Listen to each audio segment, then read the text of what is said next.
It's like the aesthetic of the eagle that we saw on that truck's back window this morning. With like, it was like the bald eagle and like super cinematic rendered in front of an American flag going like, with its like neck stretched out. It was like it was like a showbird. Like, yeah. It was like it was like just a beautiful eagle. Like someone was just like, let me show you. I mean, yeah, I don't know. I think it's awesome. Why do things have birds that represent them? National birds. Birds are fucking beautiful. But what is it about birds that like provides like the perfect symbol set to draw? They're performative. Yeah, that's what it is. For one thing. Right. And for another thing, flight has always been something humans want. Yeah, so the bird is kind of like a sort of like a free-floating entity that flies away and provides. It's like a symbol of like a lot of people. If you ask them like, what animal do you want to be? Most people, probably 80% of people are going to say some kind of bird. Well, I think it represents, or it speaks to the inner self's basic freedom. You see the bird, and your dreaming self understands that represents its own sense of like, yeah, the immediacy of thought that can fly anywhere. So you feel this like kindred nature, but like you have to settle for symbols because you only experience that when you're sleeping or when you're imagining or when you're in a flow state. I want to know the person. I want to meet the person who wants to be a slug. Like, can you imagine asking someone like, if you could be any animal in the world, what would you want to be? And they'd be like, I want to be a banana slug. Well, just a bright yellow, 6-inch long, slithery thing. You know? Like. Well, we do know snail. Well, a snail is a little more of like, a snail is kind of a redeemed, dignified There's a little more dignity. There's more dignity because a snail actually is a snail is beautifully in line with the Protestant ethos. Because it carries its house on its back. It's a humble muncher of lettuce, and I remember. It's just responsible. It's just a responsible bug, you know. Yeah. I remember this board game we played when I was at a Christian family's house. Yeah. Pilgrim's Progress, maybe? So, Candyland, except for your eternal soul. And there's these like moral quandaries you encounter on the board. Oh yeah. And I'm familiar with Pilgrim's Progress, the book.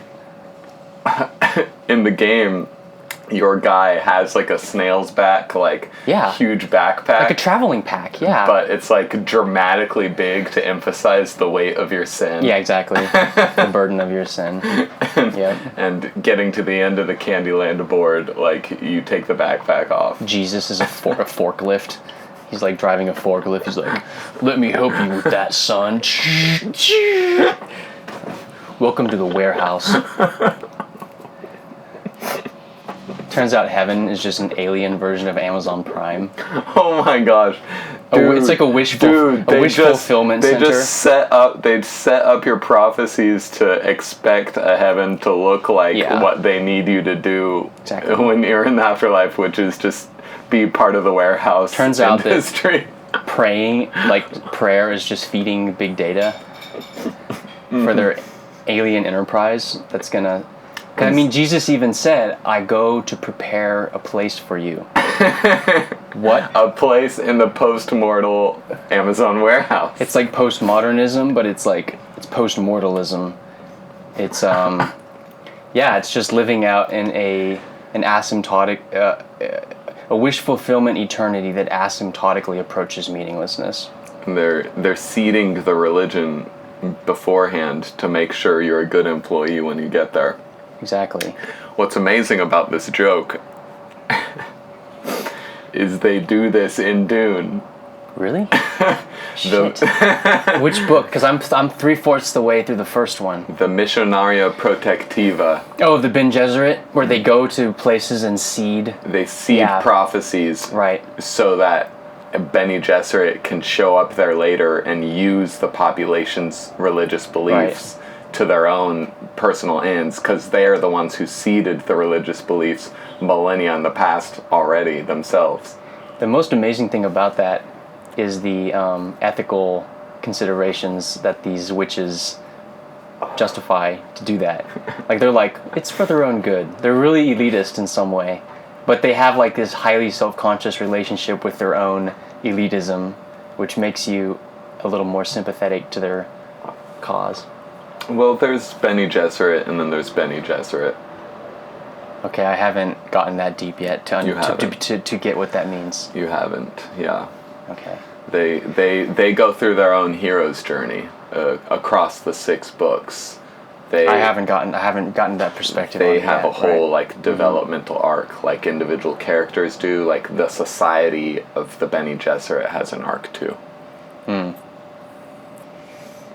But you had an anecdote about troubled step siblings. Oh yeah, I was thinking about weed and tobacco. They're sort of like the troubled step siblings are weed and tobacco. They represent, well, like they're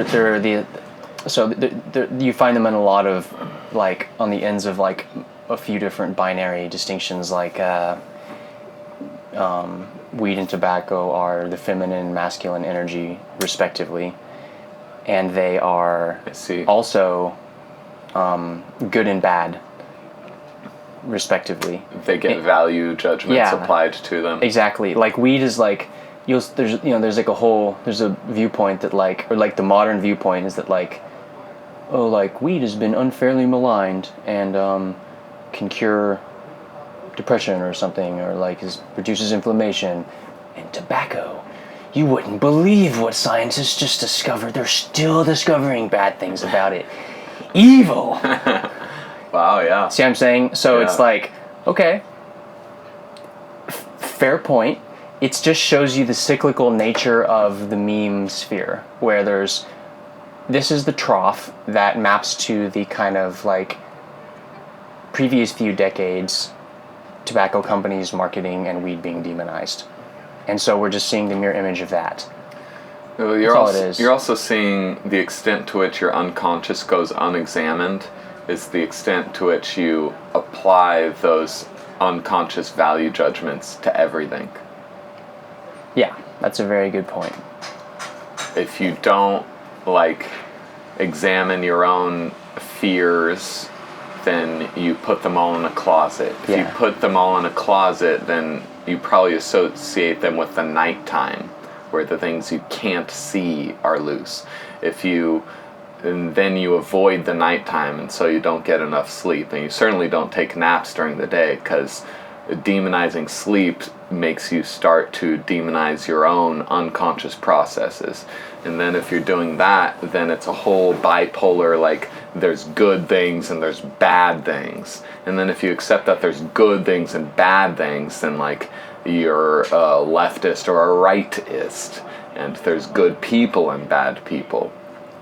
Or like, and it plays on religion or in sex, gender, like there's the good gender and the bad gender. And it's just like not examining yourself and unpacking your own stuff. Yeah, so I was thinking about this. Maybe if you want to know what are the things that society has put in the closet, just take a look at the mainstream media. Isn't that a weird concept? And give an example. Take a look at the mainstream media and squint. Read between the lines. Look at the motivations for what people are talking about and the choice that people are talking about some things rather than other things, and draw conclusions about what society has put into the closet and is afraid to talk about. So therefore have to talk about in coded implicit ways in the lowest common denominator level discourse of our society, which is anonymous comment boards and journalists spewing ideological material on the internet. Like, are we getting the train noise in there? Oh, it'll be fine. It'll be alright. I like the train noise, actually. It's pretty cool. Yeah, the train is nice. It kind of rumbles. and it's a very frantic sound. It's like, get the fuck out of the way. Yeah. That's what that horn says. Churning the gears of ton heavy metal. It's the sound of not stopping. Yeah, it's the get the fuck out of the way. Like, you can't have like a little toot horn that's like, hi, how you doing? Like, no. It's like, no, like, it's coming. It's fucking coming. Get the fuck off the tracks. Doppler effect and everything. Just yeah.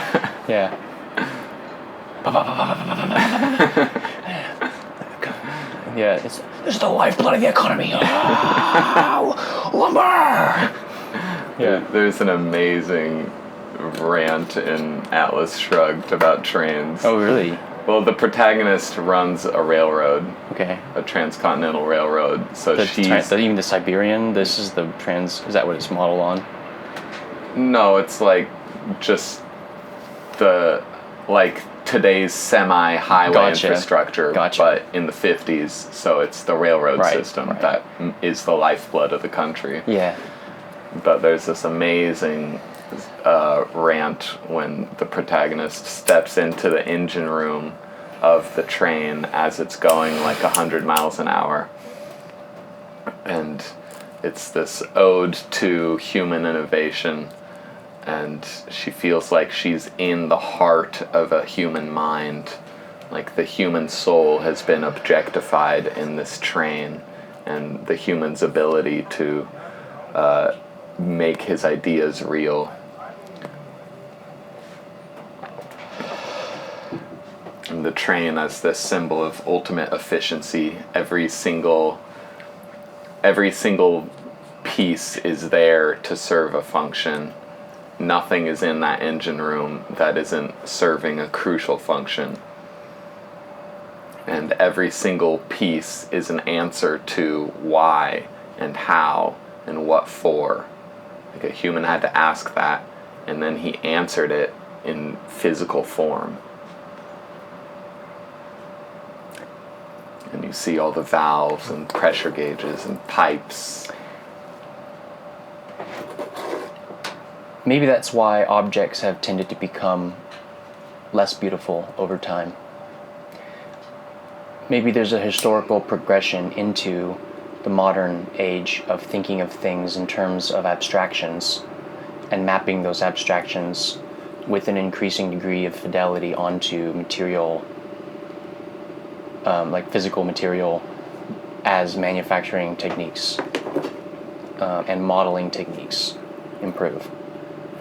And the objects of the past that occupied that freshly modern aesthetic capture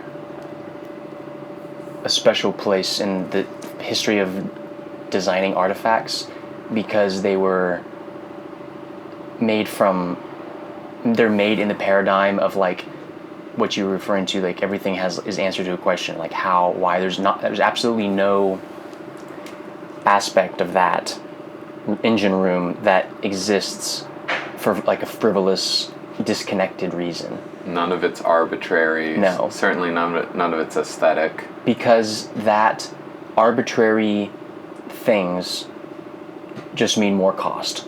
Yeah. And cost is the optimizing principle for that entire machine, rail network. Everything about it is integrated and governed by this principle of thou shalt not spend money unnecessarily.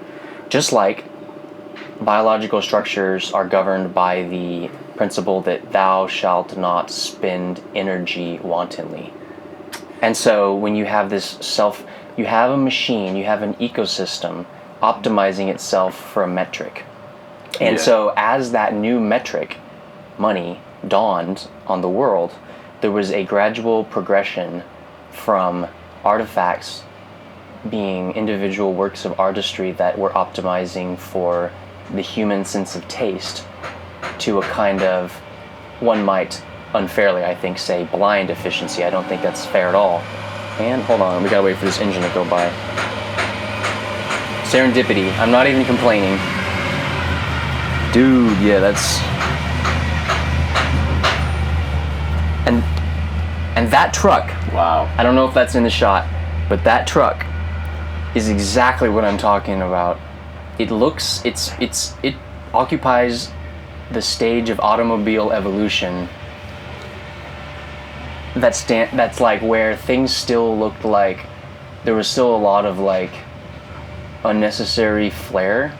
Yeah. But it's also the guts of it are like embody that ideal of like purity. Yeah. So of like mechanical engineering purity, minimalism, less is more, the austere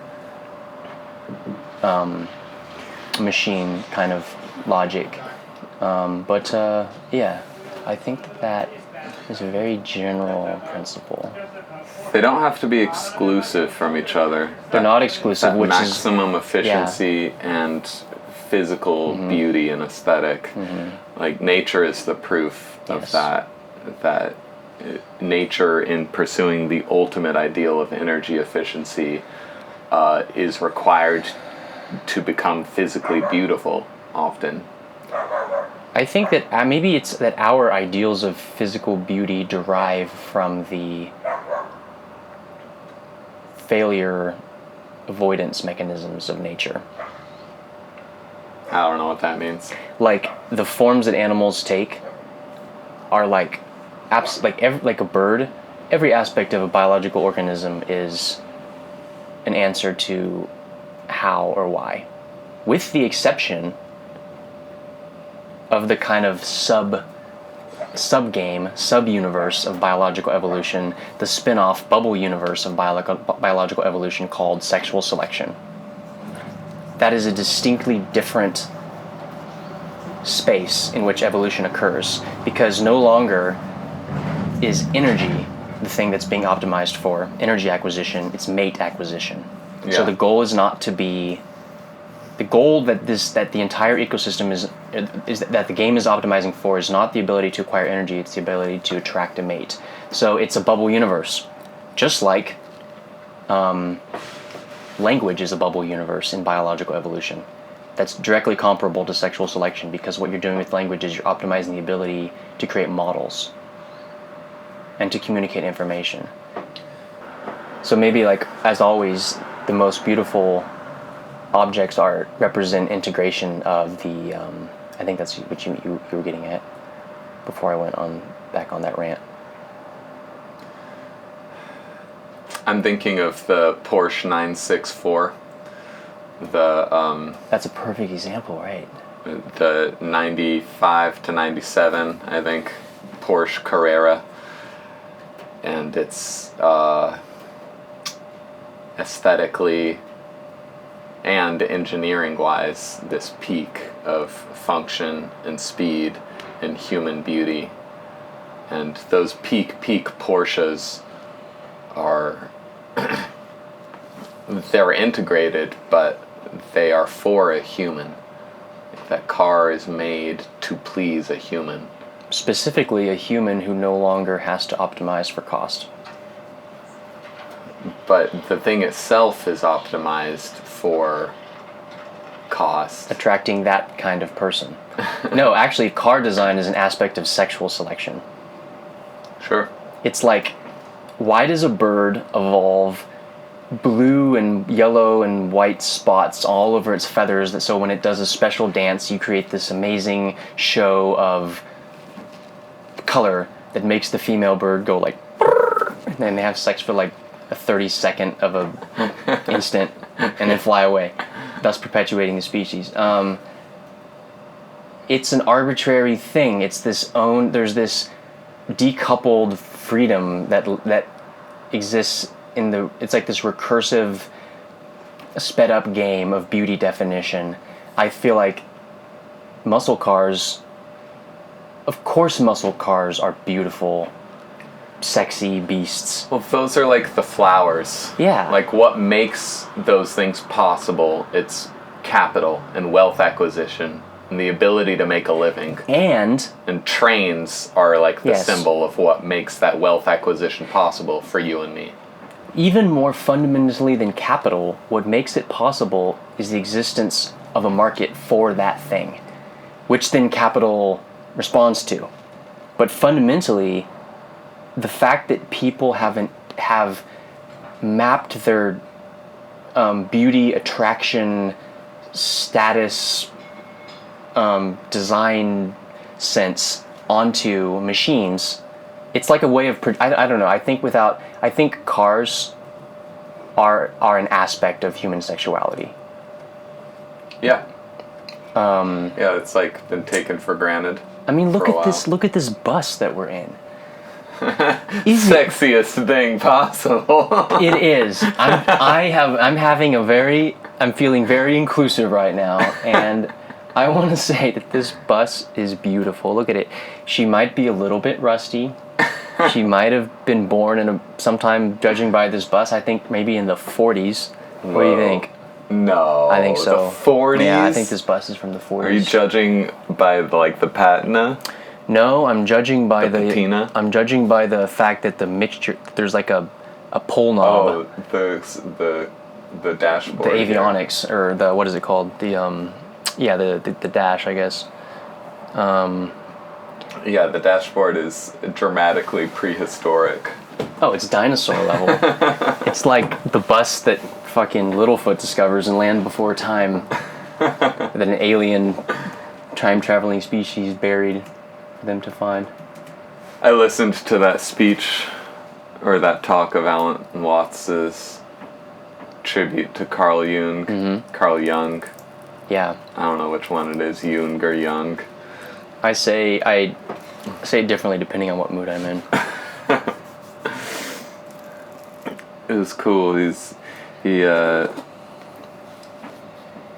talks about Carl Jung's philosophies of healing, mainly that of identifying with your client, and to identify with your client's dark side, you as a healer have to be acquainted and integrated with your own dark side. Yes. And the crucial healing factor in Carl Jung's thought being acceptance, and being able to contemplate a less than desirable trait with acceptance. And there's a quote from William Blake that gets tossed in of, "The fool that persists in his folly attains wisdom." I love that quote. And that's very much how I think about a healing practice as well, is the first step of healing is just presence and awareness of the thing that is broken, without applying judgment, just seeing it. Yeah. By the way, this conversation is in reference to. Oh man, the engine's over. Hey, this serendipity hasn't failed us yet. I say we just. Ooh, what kind of truck is that? Is that the Snap-on truck? Yeah. Yeah.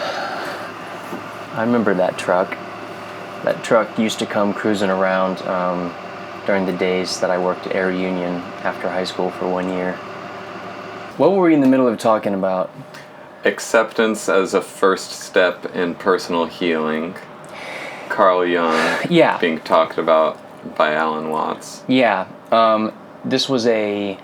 We were having this conversation in reference to an audio file that is Alan Watts's tribute to Carl Jung. It was broadcast on the radio in the 60s.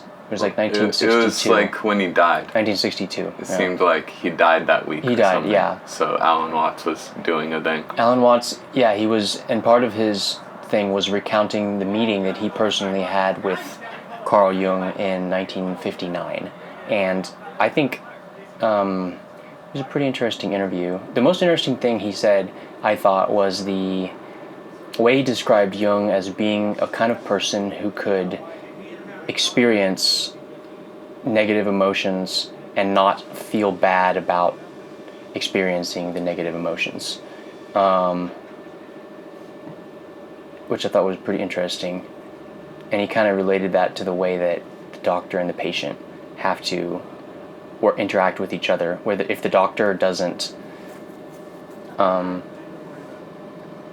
empathize with the patient and he was referring to like patient in terms of like a psychiatric practice where you're like trying to heal someone's mental issues. He was kind of pointing at the idea that Jung was very unique in that he did not try to push out the patient's darkness as people are liable to do in their own life. So if there's some problem with the patient, let's say that patient is anxious.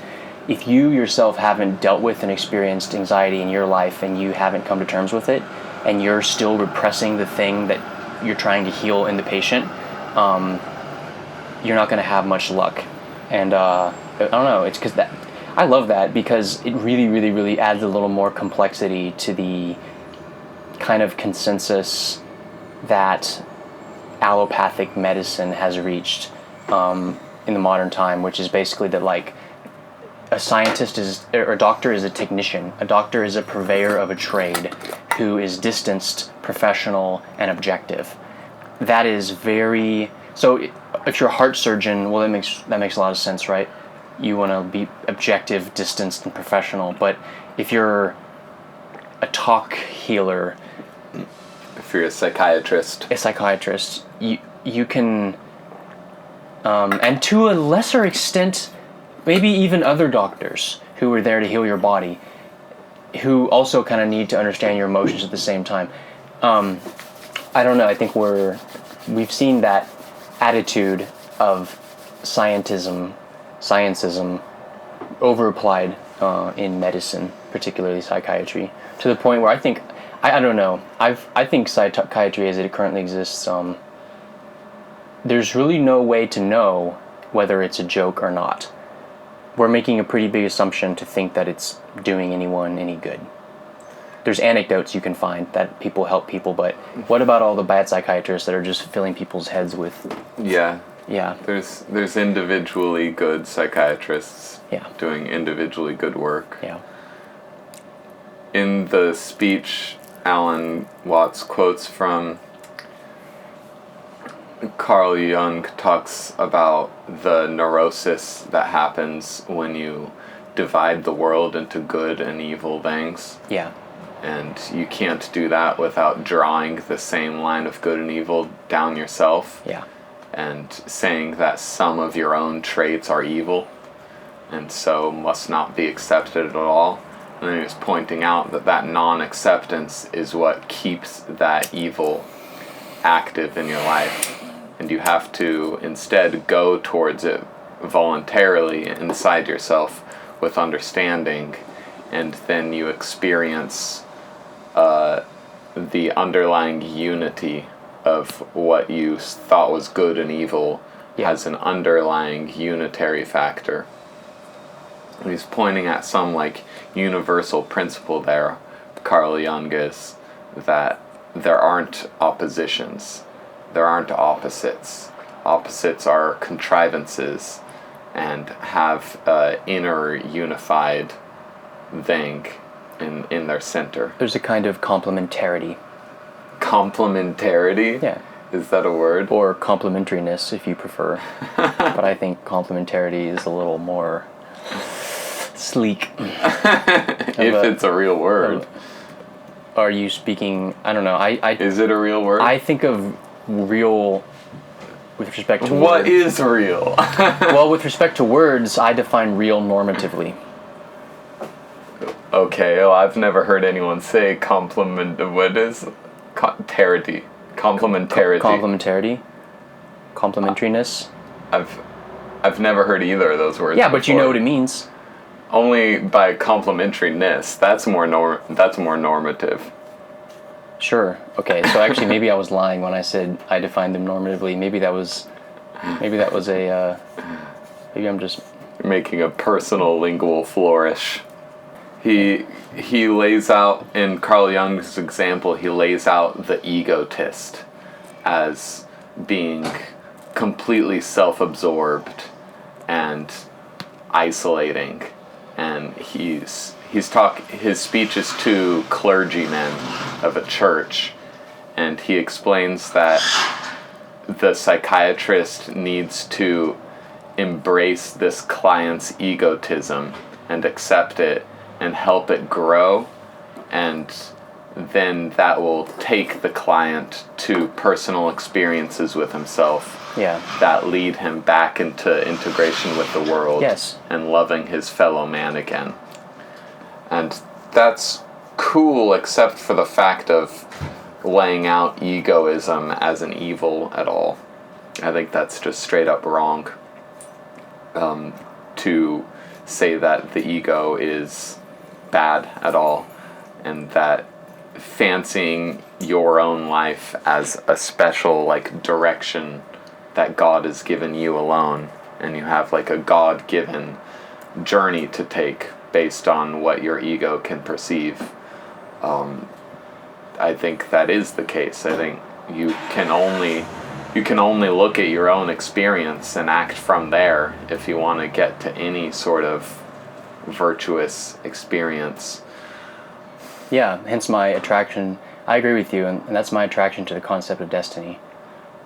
But Carl Jung still gets to the same place of that's not an evil, that's a potential virtue. And so it ends up in the same place that I do, is there aren't bad egos. The ego isn't bad. There's just undeveloped, immature egos. I think the ego can cause negative effects in one's life. I think egotism, there are negative states of egotism, like addiction. That's egotism in a form. In what? How so?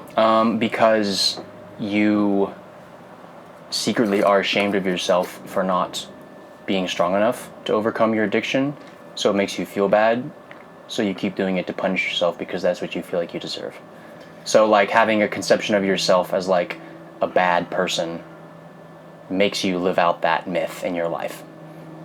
I don't see how that pertains to egotism or selflessness. Like, if you really believed in yourself to a full extent, you would be like, I'm too good to have this addiction, I'm going to get over it. Well, that's what I'm saying. I just think, I think of, in that context of that conversation, I took his usage of the word egotism to mean the image of oneself. Okay. Whether it's good or bad. Whether it's the image of someone who is an individual or someone who isn't. Because that's conceiving of oneself as not an individual is a form of egotism, because you are an individual, whether you're a being. There's no getting out of that. That's an objective fact. You experience it subjectively, and your subjective experience can deny the fact of your existence. It can deny your choice, power, will, inherent goodness. You can deny all those things, which is a form of egotism. I think at the end of the day, it's like when the two opposites merge, you're not getting rid of egotism. You're just realizing that you were part of the world the whole time, but in order to appreciate that fact, you had to feel that you weren't. And I think that's a crucial part of the hero's journey, period. Alienation and reconciliation. Yes. Yeah. Isolation and alienation is a necessary part of novelty. Yes. You could say. If it's novel, then chances are it's not integrated into the fabric of what's already almost here. By definition, it's not integrated if it's truly novel. Yeah. This is why I roll my eyes when I hear of the travails of First Nation society as like, oh, we're so alienated, we're so isolated. It's like, that's good. That means we've progressed to a point that we haven't got to before. If you sit here and just complain about things and say the world's going to end in 50 years, then you're never going to progress past that point. But the isolation, the alienation, that's an opportunity. Now that you're there, what can you see? What low-hanging fruit is available to you in that solitary place that is uniquely available to you and to no one else? You got to embrace that state, see what it can do for you, become a better person in that cave, and then come back to society after. So like cultural alienation, like as a like cliche, like means like the culture itself is in a brand new place that now has to go forward from there in an affirmation of where we've gone and how far we've gone, and saying we're going to keep going and figure out how to integrate this back into a better world. Yeah. I think humans have to learn from their past mistakes. And I have this written on my hand right now because I didn't want to forget it. On the topic of niche creation, I was thinking about Apple, and I was thinking about this dongle, and I was thinking about how this machine doesn't have slots for memory cards and proper USB. And so mistakes create niches. Yeah, this Apple's was mistake, a design mistake, and it created a niche opportunity in the market exactly for these dongle hubs. Yeah. If you wait long enough, mistakes become opportunities. Always. But if you're smart, I don't think you have to make mistakes to create opportunities. There's plenty of things you can do to advance the state of the world, or even just change the state of the world that minimize the destruction. I hope to think that like if humans come to find a new planet, like let's say that we discover that there actually is a life living on like some moon of Jupiter or something. Okay. Humans go there and we go, wow, there's a whole ecosystem here. There's all these species. There's all this biodiversity. We want to build a base here to like study this stuff or whatever. We want to colonize this planet. We can look at our history and we go, in the history of Earth, colonizing places has usually resulted in the mass destruction of endemic species, cultures, ways of life, because you were introducing a tremendous amount of destabilizing novelty into the system, whether it was infectious diseases, different cultural programs, invasive species, everything like that. So when we colonize this world, we're just going to like think about the consequences of that and like maybe realize what are the things that could happen, what are the possible futures and try to just conserve as much biodiversity as possible. You're saying taking the attitude that our first efforts at colonization and making outposts to learn about indigenous civilizations came with all these mistakes that we can embrace and examine and learn from, so that it becomes no longer a mistake but an understanding of how to properly meet new populations. Yeah, because like humans are never going to stop growing and spreading and living and encountering new things. I think it's like it's pragmatically, every bit of like every species that goes extinct is a loss, because it represents a kind of non-renewable well of information that provides overall stability and diversity to the system. Because if you lose a species, you're on a very high level, you're putting a niche back into the unresolved category. Sure. And when you destroy when you take a system and you move it farther from equilibrium by coming in there and not considering and like just kind of thoughtlessly pushing away everything aside, you're going to create a very dynamic situation. Which, like, on one hand, that's one way of thinking about why colonization in North America played out a lot differently than it did in South America. Because South America had much more blending of populations, whereas North America was more or less a replacement program. Yeah. And that historical fact echoes down the centuries to this day, where you have much less dynamic societies in places where ancient culture was preserved, but you also in some way have more psychologically equilibrated societies.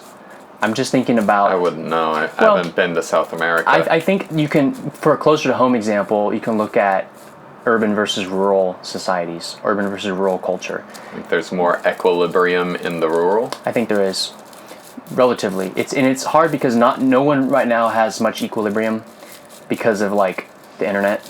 But urban versus rural, you can see the way that novel things resonate way, way, way more in like cities, which are these nexuses of novelty. When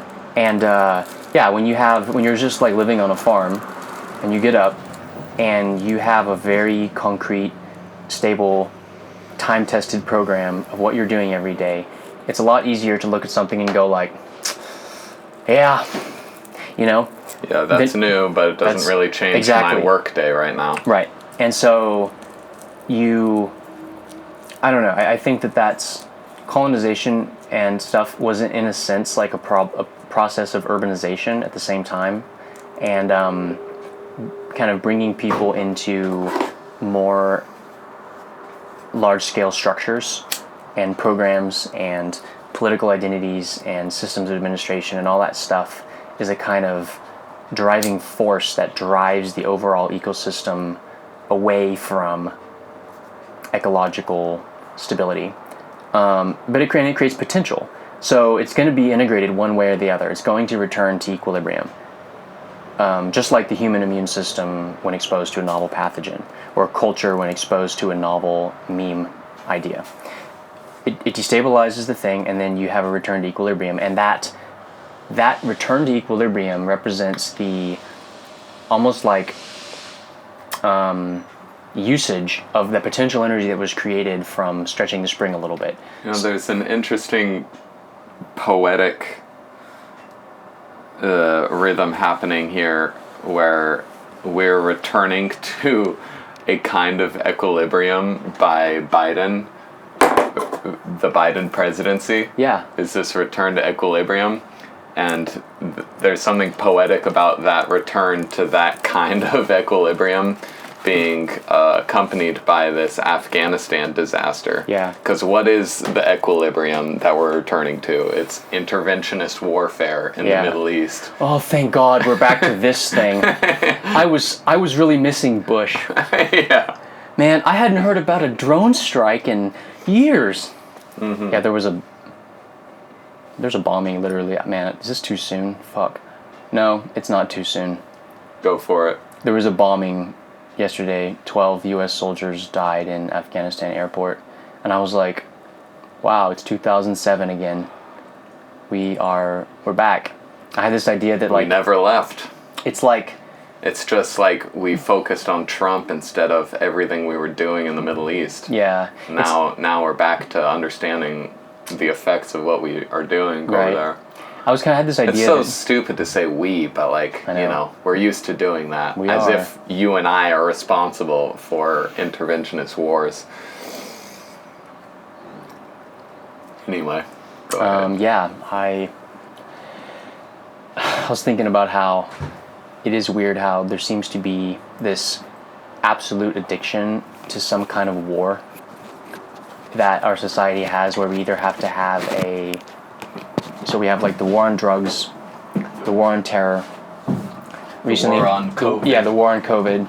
And it occurred to me that in some sense the war on COVID is in some weird kind of way, I'm starting to realize it's kind of, I think it's related to the war on drugs, that just as the war on drugs was kind of petering down and enough information was coming out,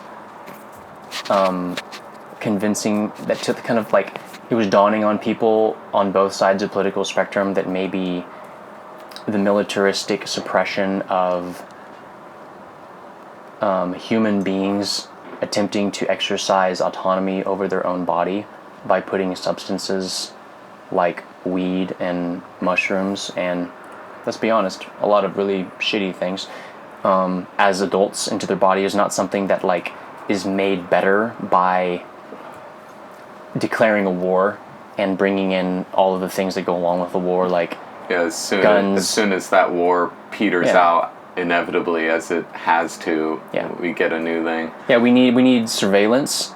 Kind of ideas that like make people feel bad for not being part of the team, kind of thing. Like we got to bring back all of this. It's like emotionally, all of the shaming that's going on right now with with regard to people's health it feels very war on drugsy to me. It feels very, very, very like, well, you're not just hurting anyone when you sit there in your house smoking a joint all day. You're not contributing to society. Everyone has to pull your load. Are you going to have kids?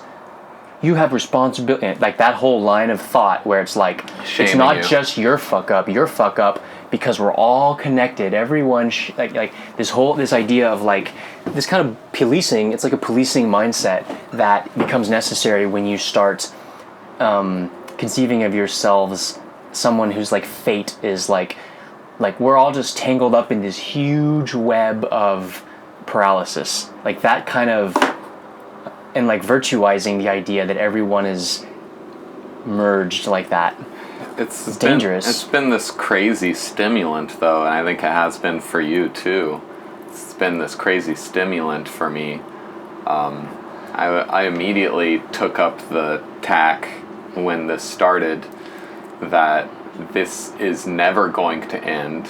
I'm going to start engaging my vitality in a more aggressive way now, because I need to prepare for the possibility that this could be just as insane and tyrannical 2 years from now as it is now. Or 3 decades from now.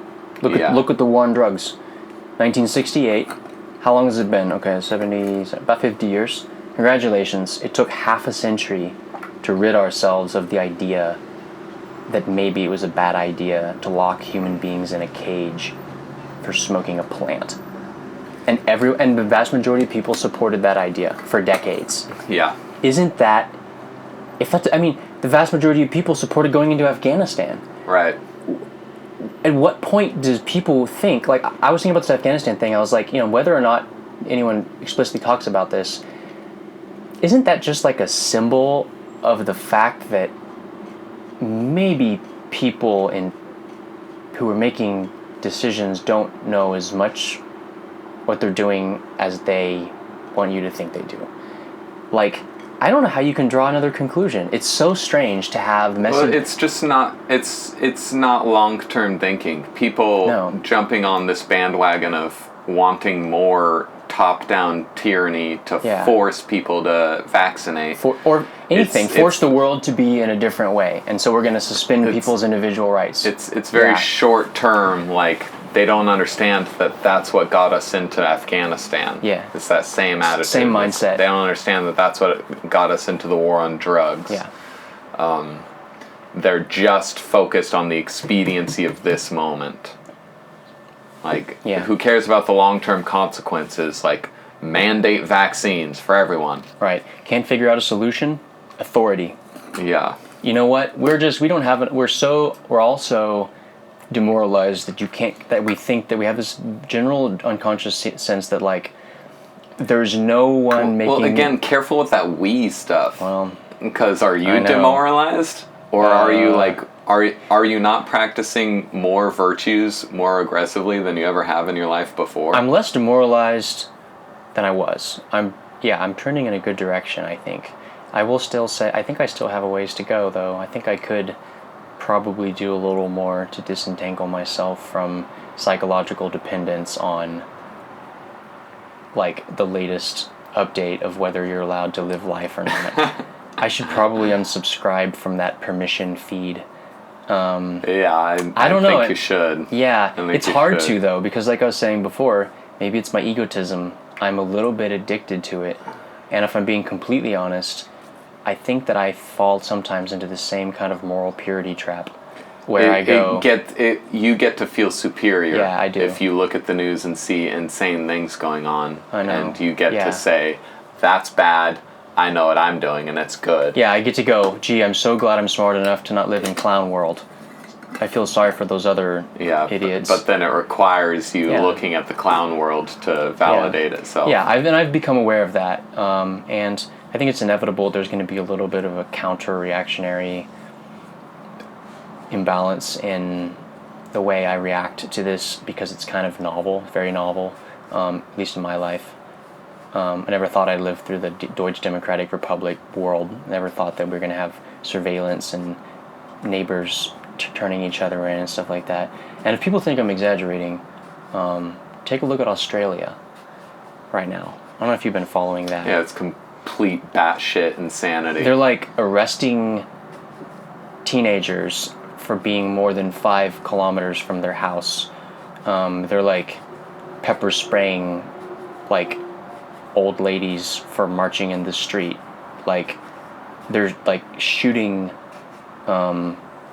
dogs at an animal shelter because they don't want people to come to the animal shelter to adopt them and thus expose themselves to COVID-19.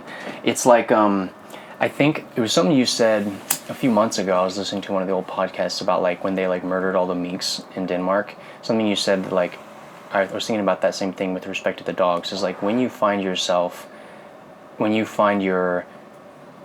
doing something that is like just a blatant violation of the natural order, murdering millions of animals, like shooting rescue puppies. That should be like a clue. It's a wake-up call. That like whoa, something's gone wrong. Yeah. What are the premises? What was the series of events that led me to thinking this? My normal day-to-day responses now has me showing up to work to kill a bunch of puppies. Yeah. What has gone wrong here? And that's totally normal, and everyone thinks it's reasonable. Mm-hmm. And that's very strange. Like, and see, that's where that points to how fucking important it is to be clear on how you stand every day. These moral decisions don't present themselves as like the animal shelter worker who now has to kill all these puppies. Like that's the result of a bunch of small daily decisions. The moral landscape is today. It's right now. It's in your choices today. It depends on your value judgments of what's relevant to you, but it could be how fucking early you wake up in the morning, or if you sleep in, or how you talk to your significant other that day, or if you talk to them.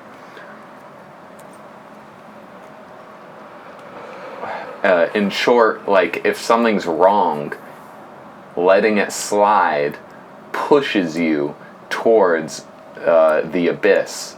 Just by 1 inch, but now you're 1 inch closer to the abyss. Not only that, you're easier to be pushed tomorrow because you let yourself get pushed an inch today. This is the static coefficient of friction versus the kinetic coefficient of friction in physics terms.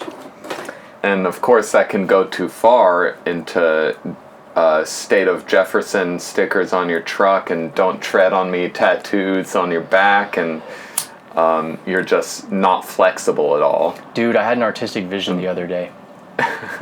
Okay. It's it's called, ready for it? Rainbow snake. Rainbow snake. And what it is... An American don't tread on me rainbow snake? No. It's a snake that is the don't tread on me snake, except it's on one of those stripy LGBTQ inclusion flags, and it's like a snake on the rainbow flag. Yeah, I dig it. I dig it. That's a powerful symbol because it's like its motto should be, "Don't pin me down." You know what I mean? Like don't. Oh, like labels. Don't label me. Nice. It's like the idea of it's like uniting the idea of inclusion with liberty. Who could be against that? Like who's really honestly against that? I know exactly who'd be against that. Is the left. Now, as of like the last few years. Yes. Yeah. Yeah. Dude, liberals they've lost their goddamn mind. They need to be slapped to their senses, and then I feel like maybe like... I don't know, you have to be careful with the they. Well, that's true, that's true. The mission ethos of the group is openly insane, but I mean, that's just part of having an umbrella group. That's just the insanity of trying to have a group umbrella term for a bunch of individuals. It's just never going to work. That's true. I think that flag would be awesome. Yeah. I think that flag could, and the funny thing is, here's how you know. This is a very little telling anecdote. So if you took the rainbow snake flag to a rally of people who were like protesting something, that was like a cause du jour of like Instagram or something. Draw your own conclusions. The people there would look at you like, oh, you're trying to put the snake on the rainbow flag? Get the fuck out of here. What are you trying to do? It would be considered offensive. Whereas if you took the rainbow snake flag to people who were like, protesting being locked in your house or something, my gut feeling is that people would be like, cool flag. Yeah, this is going to help our movement. This is going to bring more people into this viewpoint. Yeah. Like, if you're protesting against lockdown and a bunch of, like, social justice people show up, it's like, hey, good, you guys also agree with us on this issue? Thanks for being here. Whereas if you took your opposite message to the other group, it's like, get the fuck out, you're not pure enough. Yeah. So what does that tell you about one group is trying to accomplish a goal, the other group is trying to solidify an identity? But they're telling themselves they're trying to accomplish a goal, but what they're doing is just actually bringing the goal farther out of reach by polarizing people more, because you're not willing to be, ironically, inclusive in the number of people who support your objectives. Yeah, I agree with you. Liberals as such are much less tolerant these days, and a rainbow snake would probably get a lot more applause at a Trump rally than at a SJW rally. But I think it could go either way, depending on who's there. Of course. I think it's really easy to see, from the liberal point of view, see a rainbow snake, don't label me flag, and go, that's fucking amazing. That's true. That's what I've always... a given person could look at that and say, like, that's always what I've been trying to say, is the American identity. That's what I would say. Like, I consider... I've been fancying myself as an American. Just let me be a gay, or let me be trans. Yeah. No, I mean, I literally think of myself as a liberal. I'm a liberal. I think that's a good idea. I was going back and forth on this, like, do I give up my identity as, like, being a liberal just because liberals believe crazy shit? They don't believe in individual rights anymore? You need to more clearly articulate what you are as a liberal. It's just respect. It's just respect for people's rights. It's that simple. It's just respect for my ability to, like, be my best self and not get in the way of you living your best self. That's like, to me, that's so important. Like, that's what liberalism is, as a political philosophy, not, capital, or can't remember if it's capital or lowercase, whatever one refers to a more general conception of, like, the relationship of the individual to the state, or the event. That is a very... The state should be working for the individual. The state should be working to facilitate the possibility of having a cosmopolitan society by protecting the rights of minorities, including unpopular ones. Well, the biggest minority is the individual. Yes, and that's why protecting the rights of the individual and protecting the rights of particular individuals who have, for instance, like, what if you are, it wasn't long ago that the ACLU defended the ability legally for neo-Nazis to march in the street and say all their Nazi shit that they say. Like, it's really offensive. But by having a liberal organization working to protect the rights of the people who were denouncing them was an incredibly powerful symbol of who was on the right, who really has the strength. Yeah, that's this peaceful warrior thing. Yeah, it's like they win by extending a hand to their enemy. You're an adult, and you're the adult in the room. You are really you have so much more power when you're doing something you don't have to on principle, that puts you in an incredible position of strength. And if we're talking about healing hatred, that's how you diffuse the charge of a given individual who's fancies himself part of that Nazi camp. Yes. Just diffuses the whole thing to see your hateful message be like accepted with human understanding, and then you're like, oh, these are all humans, maybe. But what happened is people got afraid, and they gave up on that idea, and they started thinking that instead of doing that, they lost confidence in their own strength because of Trump, and because of the way society's changing, and because of a virus that was making people afraid for their health, understandably. And they threw their principles under the bus, and they retreated into a position of weakness by labeling disagreement as misinformation. Because you took a distinct step when you do that. It's a distinct step to go, no, you're saying something I disagree with and is bad, to going, you're saying something that is dangerous. It's not even that I disagree with you. It's dangerous, and so therefore I can suppress this now with the approval of my own conscience. I'm doing the right thing. That's the sense in which I see this war on COVID as a direct result of Trump derangement syndrome. Yeah, it is. Like, we just spent, the country spent 4 straight years saying that there was a bad half to the population. Yeah. And if you let them be the way they are, it hurts everyone. Yeah. And so now it turned into a literal germ that the bad people have. Yeah. And they have to be quelled, or that bad thing will infect us good people. Yeah, and then you have this object, which represents a kind of like holy sacrament salvation thing, that you now, you have like the Great Commission. Go forth and spread, evangelize, do whatever is necessary to save people from eternal damnation. Yeah, force them to take the saving sacrament. It's the same thing as going to like an island where there's a bunch of dark people who are not wearing clothes, and going like, y'all need Jesus. It's like, oh, is that what they need? That's what their society's missing? There's a big Jesus-shaped hole in this society that's been living in equilibrium with the ecosystem for thousands of years. Yeah, bring Jesus and long-sleeve dresses there. That's a great idea. Yeah. So,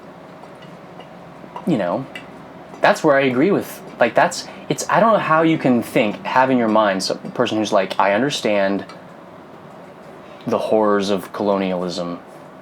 Let's do it again. Like, right. What? I don't know. And it's, of course, you don't see, in a modern context, all the props are different, but the play is the same. So I don't know how long it'll take people to realize that. What was your prompt? It was the longest standing concept in your personal life. Yeah. What idea has stuck around the longest, Stuart? Or attitude? Or principle? Well, I feel like if I say my principle, we're just going to keep having the same conversation. So, concretely, it's like having my own little business on the internet, having an internet business. That's my number one thing. I've been trying to do that since I was 20. What was the first one you were trying to do when you were 20? Tutoring. Math tutoring. That's why I dropped out of college 3 years in, the first time on my first degree thing, in San Diego. Tutor under me, I'm a dropout. Yeah. I was just like, man, I'd rather make money than good grades. So I started neglecting my homework, and like doing other people's homework and helping them do their homework and teaching them math and stuff for money. And I was like, so I could spend 2 hours doing homework, or I could get paid $40 for sitting in a cafe on my own schedule explaining really simple math to kids. I'm just going to do that. It's more fun. I actually weirdly learned a lot more about math in the process of having to figure it out to teach it to people. So I got paid to have an education instead of the other way around. So that just like Yeah, that was the first iteration of my...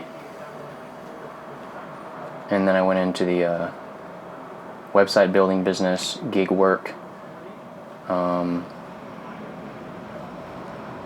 There was a brief period in Finland where I made wooden lamps and sold them to people. Cool. I actually felled a birch tree in the forest once to acquire lumber to make log lamps that were like a log that I took a drill bit and like cored out the center of it. Yeah. And then drilled in 2 holes on either side which intersected with the center hole that were the right size to put light bulbs in. Yeah. With like little like screw thingies, and then like an electrical cord that like went down the middle and like plugged in, and sold them on Etsy. Yeah. Sold a few. Overall wage amortized across the amount of hours I spent doing this versus the amount of money I made. I don't know. Never did that calculation, but my goal has always been to get to a sustainable level of fuckery on the computer that would give you like give me enough money to just keep fucking around on the computer, because that's all I really want to do. Is fuck around on the computer. Mm-hmm. That's all. I just want to fuck around on the computer. That's I've been doing that for 11 years. Yeah. In various iterations. So that's probably my longest standing tack that I've been on. And you did, but what about principles that stuck around the longest? Yeah, I think just like, just freedom to live less scheduled. Yeah. Just, just like less, not being, I don't know. I don't want to use a cliched word like independence or whatever, but kind of just like, just kind of like an independence where I get to spend my time doing things that are fun and interesting. Yeah. That's all. It's really not that crazy of a goal, I don't think. I think like I just want to keep working towards that. And I mean, I have been doing it for 10 years. It's been fun. I've had so much fun. Those are all the weird little business attempts I've ever done have been really fun, and I just want to keep doing it. Yeah. It's not that, I mean, to me it also gives like a little more stability, because it's like, well, at least I don't have to worry about like the company I work for 30 years doing a corporate restructuring and like, you're out of a job, buddy. Totally. Here's your retirement package. Like, what the fuck are you gonna do now? There's a certain liability created by accumulating your career using the internal political tokens of a corporate organization that might be invalidated. That currency might go to zero if that organization folds. So if your worth and your skills are defined positionally within a sub-construct of society, rather than being defined in like the bedrock of society itself, which is like your value to other people, your relationships to other people, your ability to like be like to pivot and modify the terms of your work or whatever. I don't know, to me it feels safer. I'd have way too much anxiety about I agree. things, external factors changing if I didn't have a good, so I think I'm willing to put in a little more work to like sink those pylons down deep as I can get them. Yeah. Before I start layering things on top of them. I think the longest standing principle in my life has just been wrapping my head around having an experience. Yeah. And the headstrong, bullheaded flavor that my personality has. And every time, whether I'm like 5 or 10 or 15, like those are the defining moments in any given age of my life, is when I find a new way to articulate how bullheaded I am.